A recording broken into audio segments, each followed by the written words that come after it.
and blessed love to one and all. Oh, we do give thanks for your presence, glorify the life giver and the keeper of life, Emmanuel Haile Selassie. We do welcome you to the Tiger's Nest, the Honorable Priest Isaac here with you. And I'm thankful again for your presence with us as we continue to go into the different realms, as we deal with the different dimensions. And of course, we have been dealing primarily with our thoughts and our feelings and our chakra and meditation. And I would like to continue along that trend as we deal with overcoming fear. Because fear obviously has to do with vibration. Fear obviously has to do with meditation. We are still dealing with the power of thought, because thought becomes things. And where your focus goes, that is where the energy flows. And that is where you will grow. And if you're not growing, you're dying. All of this is the law of nature. So when you are in fear, fear of anything, fear of anyone, fear of any circumstance, it is not positive to your natural vibration. You would be surprised the things that many people are afraid of. They're not just afraid of other people. Some people are afraid of other situations. Some people are afraid to be rich. Some people are afraid to change their life. Some people want to start a business and they are afraid. Some people want to move on with their life and they are afraid. Fear. So this is why now, fear. The scripture says that perfect love, listen, perfect love overcome all fear. To be afraid is a sin. And this is why when an individual knows who they are and they understand the concept of life in general, life itself, because many people say, well, you know, this is my life and you have your life to live and all of that. Now life, no one has their own life, you know. Life is life. Life is just life. It's the essence of being. It's called life. And those of us who are quote unquote alive, we are sharing the whole essence of life. And that is exactly what is taking place. So life now, when you comprehend the science of life, and you can overlook what they call death, you know, because death as we know it, like for example, when an individual passes on, death is not the opposite of life. Death is the opposite of birth, because before you were born, you were already there. So my whole point is, when you understand, when you become a conscious human being, not necessarily a religious human being, when you become a conscious human being, you come to realize what the whole cycle of life is all about. So in other words, you're not afraid of death. And when you can find an individual that is not afraid to die, okay, there we go. I mean, that's the ultimate there. So then you're not afraid of anyone. You're not afraid of anything. Yes, you may be lost in the wilderness and some wild beasts attack you and you climb up a tree to get away. It doesn't mean that you are afraid. It means that you are smart. You may feel what they may call the butterflies. It's adrenaline. It's not fear. It's adrenaline, so you can climb up the tree faster. You're not afraid. I mean, if when you're a person that walks with the Almighty, you know that He guides every footstep. You know specifically that She makes sure that everything is in order for you to go through what we call cut and clear and rent and tear, so the path is clear. You know, so even if you are in a quote unquote bad situation, you'll be surprised that it's for the better.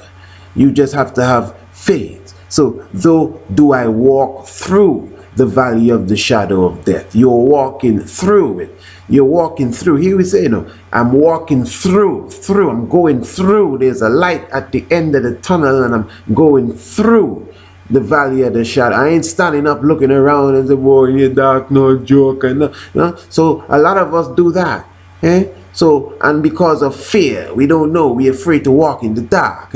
So fear now. And since we are quoting scripture. There's a specific story in the scripture talking about the great prophets Elijah and Elisha. And Elisha was a man of God, and he was speaking the great work and the word and doing the work. And there was this lady known as the Shunammite woman. Listen to this story here. The Shunammite woman now, she was so, captivated by the spirit of this mighty prophet that she said, listen, anytime the prophet comes through, I'm going to build a house here that when he comes through, he has a place to rest and he has food to eat. And she was a wealthy woman. So every time Elisha came through, she had him there, and he had his own abode and his own privacy, and he would live good with her until he moves on, because he was moving on. So one day he asked, what can I do for you? You have been so great to me, and you have provided for me, and you have made sure that everything was in order for me. What is it that I can do for you? And she said, I'm okay. I'm all right. She was a wealthy woman, but she was in age, and she had no children. And when the prophet realized that, he said, hey, I'm going to make sure that by this time next year, you'll be giving suck to a child. And she even went as far as to say, prophet, do not mess with me, Well, that's not I'm kind of paraphrasing it here, but it's a key point. Do not play with me, do not lie to your maiden, something of that effect, Don't be playing no games with me, because you must understand, any woman, that may be in a situation where they have been looking for a child, man, and the childbearing age appears to have gone beyond that time now. It's a mystic vibration. I'm not a woman, but I could imagine. You understand? And so I assume, give up, and she said, listen, man, if you sure you can do this for me, I'll be very thankful. And she did bring forth a child. Now, the story says that when the child was of age, I think it was 10 or so, the child died one day, just died, He was sick in the field, and they brought the child to his mother, and he died on his mother's lap. And the mother went to the father in the field and said, saddle me a horse, and a rider, and slack not for my sake. Meaning that, don't hold up and don't, just go. We need to reach by the prophet Elisha. And they went, and they came to the prophet. And when the prophet sent forth messengers, to the messenger to speak to her, with to ask her what is taking place, because the rider was coming in haste. The prophet asked, is it well with your husband? And she said, it is well. Is it well with you? And she said, it is well. Is it well with the child? And she said, it is well. But he's dead. No, but what I'm saying here is that she made sure that she clarified that her faith was at 100%, because everything is okay. This is why when we greet, we say, blessed love. The English term, I know many ones are concerned with the words, but you know what I'm saying. I think in America we'd say Baruch Gete, blessed my Lord, So when you ask someone, how is it? Oh, all is well. Everything is blessed. No matter what is taking place in your life, everything is blessed. Now, what I am saying is, her son was dead. Her son was dead. But it was the faith that she had, that who she was going to, you understand? Because Elisha is symbolic of God in this sense, man. And her dead child obviously is symbolic of her problems, her woes. Remember, it was the same Elisha that gave her the power to bring forward that child in her elderly state. And she even said to him, hey, listen, you do this for me. And I think the scripture even touched upon it as if you promised, my Lord, the child you gave me has been taken away. You understand? And Elisha went and resurrected the child according to this story that we have there within the allegory. But the point is, when you comprehend her mentality, it was that of faith. She was not afraid of the situation. She was sure, and it is sure, that surety, that faith, that natural love that drives away the fear. And this is why that story that came out, I think it's decades now, when the bear snatched the child from the woman, and the woman ran down the bear. This is a true story. A woman ran down the bear snatched the baby from the woman ran down the bear and beat the bear, kicked the bear, and thumped the bear, grizzly bear, you know, until the bear dropped the child and ran into the forest. Now, what I'm saying is that I'm sure she had some level of fear in her for the bear, but she didn't care about the bear and no fear. Yeah? That's her baby there. So she just said, no, it wasn't courage, you know, man.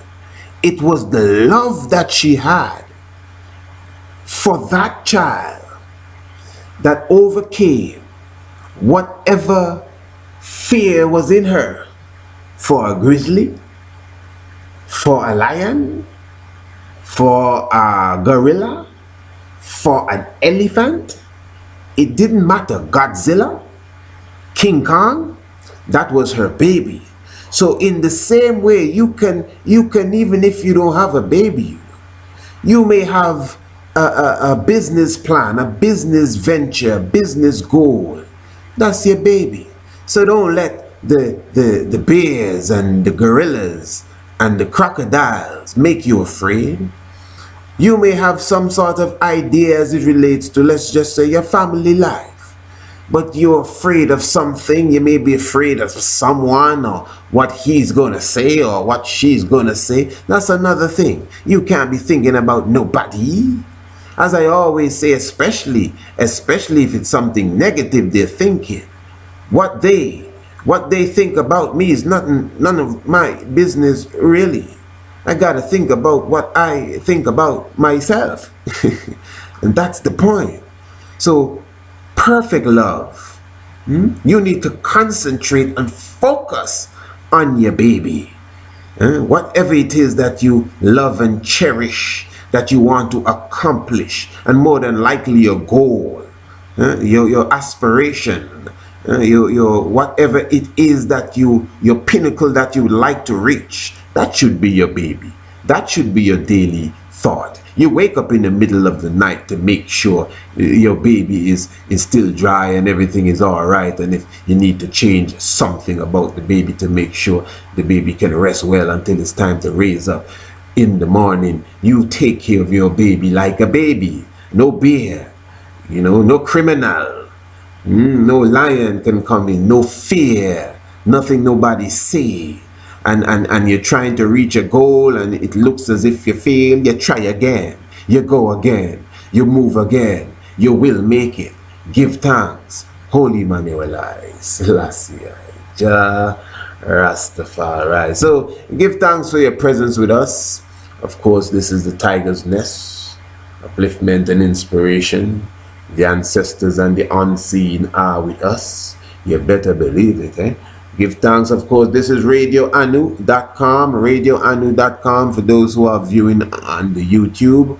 Of course, you can join us on radioanu.com by just pressing the link in the description below the video. Just scroll down the video and you see the link in the description, radioanu.com. Just press it and you're right here with us. And those who are listening live on radioanu.com, you could visit our YouTube channel, Priest Isaac's YouTube channel. And of course, subscribe. Those watching the video, press the subscribe button and assist the work as it goes on, and give the videos some likes, as some thumbs up as they call it. It is a great joy, my brothers and sisters, and of course for those who would like to contribute to such via the PayPal, you could do so now at hotepra@yahoo.com. If not, you can of course email me personally, theblackshepherd@live.com, or of course you could contact us via the phone, and all information will be there for you. So of course, as I said, go to the link below, my brothers and sisters, and just press it, and you're right with us on radioanu.com. So we got to put away fear and be sure of what you're doing in life. You got to pick a side, because when you walk in the middle of the road, you may get run over. Yes. Until, blessed love.